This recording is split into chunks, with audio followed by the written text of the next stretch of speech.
the important mineral that is required for thyroid hormone synthesis is iodine. In fact, if somebody asks you what is the role of iodine in the body, the only role of iodine is forming thyroid hormone.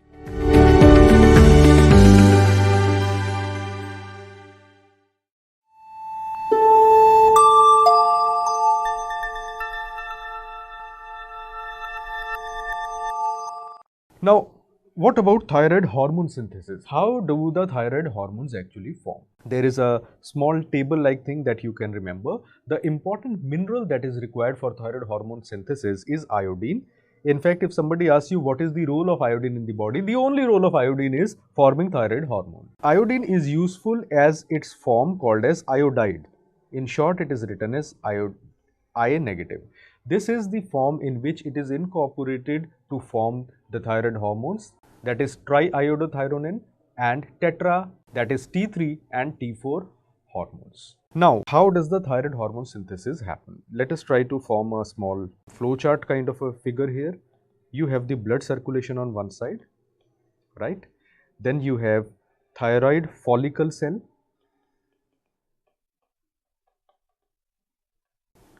And then you have the third compartment, that is the colloid of the thyroid gland. So we have three compartments here. Let us try to form the cell here. This is the cell, that is thyroid follicle cell. And this is the apical membrane which is pointing towards the colloid region. This is the blood circulation. In blood circulation, you have the iodine which is circulating. There is a transport protein which is present at its basolateral membrane of the thyroid follicle cell. This transport protein is called as NIS. NIS stands for sodium iodine symporter. What is a symporter? It tends to transport two ions in the same direction. So there is this symporter. What does it do? It transports sodium as well as iodine into the thyroid follicle cell. Once this iodine is transported inside the cell, it diffuses to the basolateral membrane. At the basolateral membrane, we have another transporter protein. I am using a different shape to portend that it is a different protein. This transport protein is called as pendrin. This pendrin protein causes the release of iodine or iodide into the colloidal channels. Once it is released into the colloid, then simultaneously what happens is there is a protein formed inside the thyroid follicle cell. We call it as precursor of thyroglobulin. Precursor of thyroglobulin. This precursor protein is also secreted into the colloidal lumen. So this protein comes inside. Now, when this thyroglobulin precursor is inside, this will combine with iodide to form the molecule what we call as a large molecule called as thyroglobulin. Thyroglobulin is a large precursor, right? And inside this large precursor of thyroglobulin, when this iodination happens, you need the presence of peroxidase enzyme, because H2O2 will be essential for this reaction to happen. And once this iodine is taken into thyroglobulin, it is incorporated into thyroglobulin, it causes iodination of the tyrosine residues. Two types of precursors are formed in thyroglobulin. One is called as DIT and second is called as MIT. DIT stands for diiodotyrosine and MIT stands for monoiodotyrosine. Now, when two DIT molecules combine with each other, they tend to produce T4. Whereas, when DIT combines with one MIT molecule, it tends to form a hormone called as T3. So, T3 and T4 are the hormones which are formed during this process. But both T4 and T3, they are stored inside the thyroglobulin. They are not released into the circulation yet. This thyroglobulin, once it is formed, it is again taken up by endocytosis and it lies inside the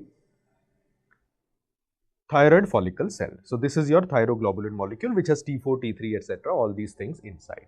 Once the stimulus comes from the release of thyroid stimulating hormone released from anterior pituitary, it causes release of proteases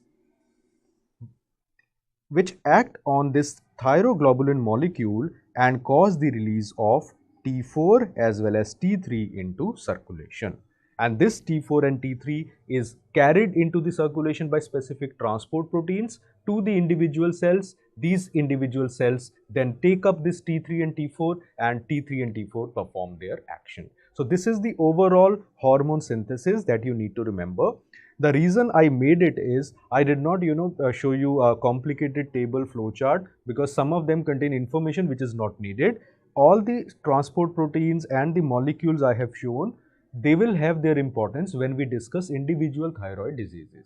So to understand the basics, this entire cycle is extremely important. This is a simplified but technical version of what you already know by this time. So after this thyroid hormone synthesis has been done and T3, T4 are released into the circulation, we find that 70% of T4 and 50% of circulating T3, they are bound to a transport protein called as TBG. TBG is thyroxine binding globulin. Thyroglobulin अलग है, thyroxine binding globulin अलग है. Please do not mix up the two. Lot of students have a tendency to mix up.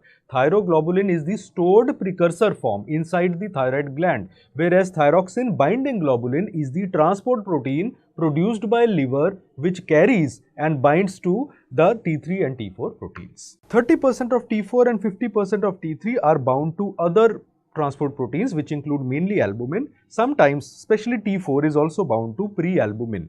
Prealbumin is also called as transthyretin. Free hormone levels in the blood are very minimal. Nelson says that T4 is only free T4 is only 0.03% and free T3 is only 0.3%. freely circulating in the blood. Once these hormones reach their intended site, they reach the cells, we find that they tend to perform their function. Which is the more active form?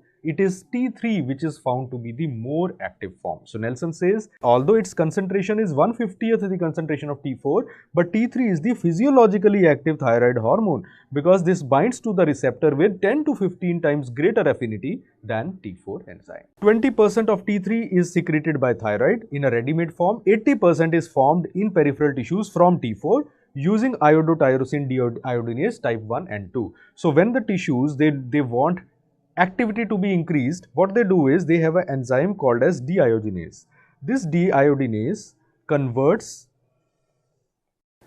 the T4 directly into T3, and this T3, the metabolically active form, then produces its function. Can be asked as an exam-based question that the brain, especially pituitary gland and the metabolically active neurons, they are rich in type 2 deiodinase. Entry of T4 and T3 into the cells is facilitated by specific transporters. The most important transporter is monocarboxylate transporter 8. Just remember the name, short form, that is MCT8 is the transport enzyme.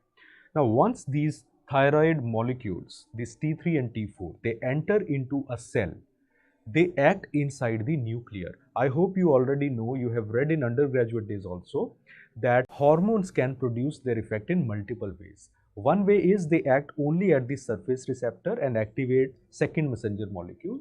Second way is they actually enter inside the cell. Once they enter inside the cell, again there are two types. Some of the hormones bind to cytoplasmic receptors. Other hormones move into the nucleus and bind to nuclear receptor, affecting transcription and translation. Thyroid hormones belong to this category, the latter category that I discussed. These T3 and T4, once they enter into the cytoplasm, they quickly migrate into the nucleus. Once they enter nucleus, they bind to their specific receptors. These specific receptors then bind to specific DNA binding domains which are there, and they affect gene transcription, and they also affect some degrees, although to a lesser degree, translation in the cellular product. So have a look at this process.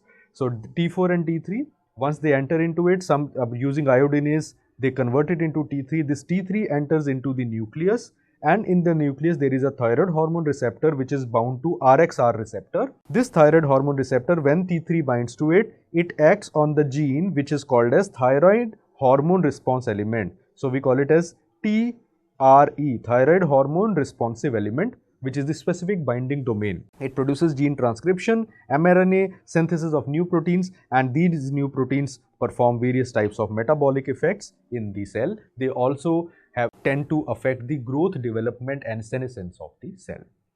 So this is how the thyroid hormone process is regulated.